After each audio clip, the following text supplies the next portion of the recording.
Pour ce Face à la rédaction, avec Michael Texier, nous recevons Pierre Bruguière, qui est le co-président de l'USPO en Sarthe, l'Union des syndicats de pharmaciens d'officine. Bonsoir monsieur. Bonsoir monsieur. La profession manifeste très rarement.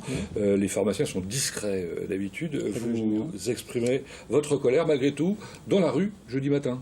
Oui, alors dans la rue, je tiens à préciser que ça sera plutôt devant le siège de la Caisse primaire d'assurance maladie, donc de 10h30 à 12h. Au-delà de cette manifestation, les officines seront fermées aussi jeudi matin. Oui, on a lancé un appel justement à la fermeture pour que les officines soient fermées ne serait-ce que le matin, de 9h à 12h, parce qu'on ne voulait pas non plus mettre à mal le service et la continuité des soins. Et si on avait fermé une journée complète, ça aurait nécessité de la part des pouvoirs publics une réquisition des officines. Il y en a déjà une en cours avec les grèves des gardes de nuit. Donc vous ne voulez pas rajouter et faire la surenchère. Les raisons de votre colère, c'est une peur pour l'avenir des pharmacies sur un territoire comme la Sarthe. Tout à fait, notamment sur le maillage officinal, c'est-à-dire pouvoir bénéficier pour tout habitant d'une pharmacie à moins de 20 km, je parle pour la campagne, moins de 20 km de chez lui, moins de 20 minutes dans le centre-ville. Et c'est un maillage qui est mis à mal ? Qui est mise à mal alors, sur deux points. Actuellement, pour vous donner une idée, depuis 5 ans, il y a 11 pharmacies qui ont disparu en Sarthe. Et sur l'année dernière, déjà 4 fermetures sont à déplorer. Mais il y a un numerus clausus normalement Tout à fait, c'est-à-dire qu'au jour d'aujourd'hui, pour l'installation d'une officine, il faut qu'il y ait un certain nombre d'habitants, donc c'est 2500 habitants pour la première officine et 4500 supplémentaires pour la deuxième officine. Le problème, c'est qu'au jour d'aujourd'hui, les pouvoirs publics ont un projet d'ordonnance pour réintroduire la voie dérogatoire, c'est-à-dire que les directeurs d'ARS pourront très bien, Agence régionale de la santé. Oui, pardon, pourront très bien passer au-dessus de ce numerus clausus et éventuellement passer par la voie dérogatoire pour laisser une officine transférer ou se regrouper à tel ou tel endroit. Et ça pose problème, ça, dans l'absolu ?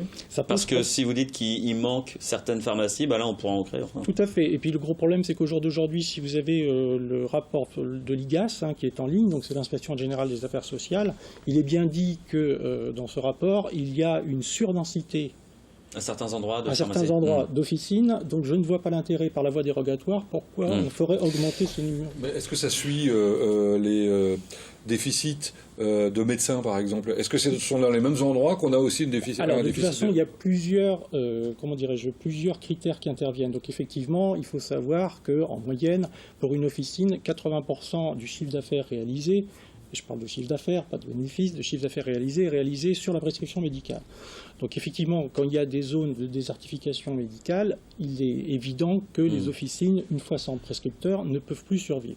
Voilà. C'est quoi la raison de cette colère et qu'est-ce que vous demandez concrètement, vous, pour éviter ce problème? On veut, dans la prochaine convention qui va être signée et que les négociations vont commencer à partir du 22 février, on demande clairement que la ministre nous donne des objectifs précis. Clair, qu'ils ne sont pas aujourd'hui. Qu'ils ne sont pas. Moi, j'ai pris... Quel type d'objectif, excusez-nous? Alors, une enveloppe, déjà, parce qu'aujourd'hui...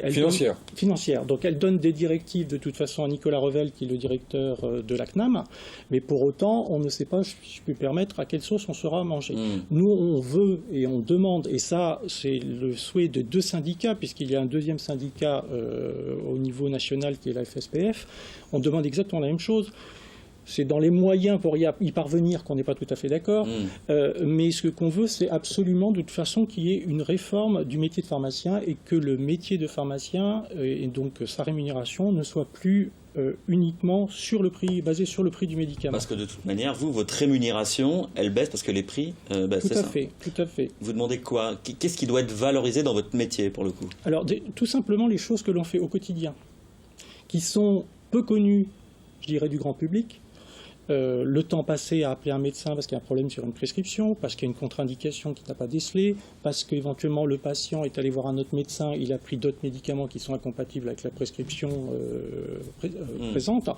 L'hôpital qui appelle, le temps qu'on passe par exemple à faire ce qu'on appelle nous la préparation des doses administrées, donc ce sont des piluliers.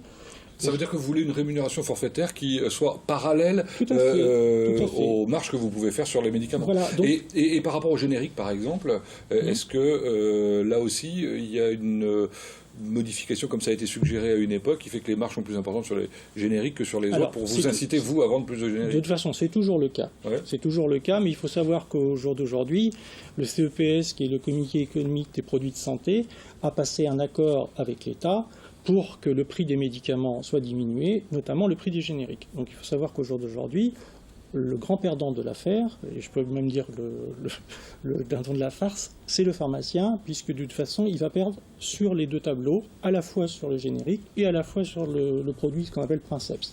Voilà. Donc, nous, ce qu'on veut, c'est absolument qu'on ait visibilité. Moi, je prends un exemple clair. Quand vous êtes marin, il vous faut un cap et il vous faut un bulletin météo pour savoir s'il va y avoir gros temps ou pas. Et au jour d'aujourd'hui, dans la lettre de cadrage de la ministre, il n'y a absolument aucun de ces éléments. Aucun. Vous allez négocier avec le ministère? Ah oui, de toute façon, ce n'est pas parce que nous manifestons, nous faisons une grève des gardes que nous allons abandonner les négociations.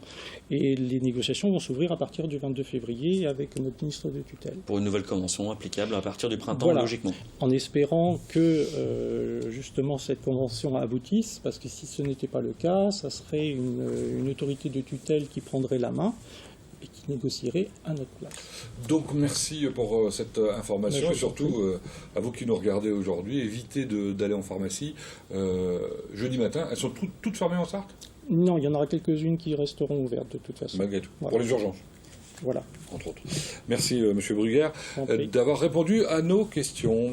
Dans un instant, on va vous retrouver la suite des programmes.